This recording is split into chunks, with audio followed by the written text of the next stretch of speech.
Here's the secret the cop won't tell you when he wants you to give a breath test. You're already under arrest. You know that if you were to give the breath test and blow all zeros, do everything the officer said, you're still going to jail, you're still arrested, it won't help you one bit. You'll still have to post bond, you'll still have to go to court. Why?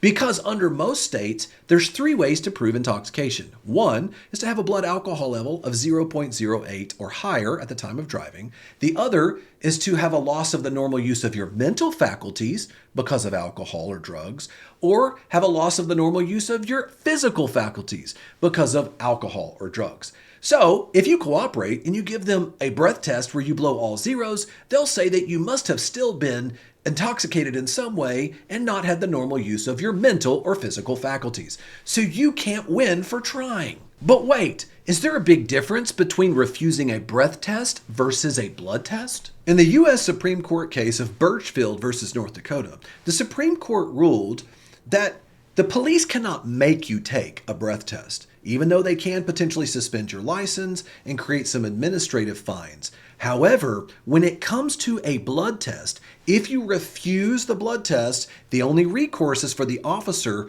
to draft up an actual search warrant with an accompanying affidavit where they will have to establish enough proof, probable cause, where a judge will sign off on that warrant, and then they can actually force you to give a blood draw.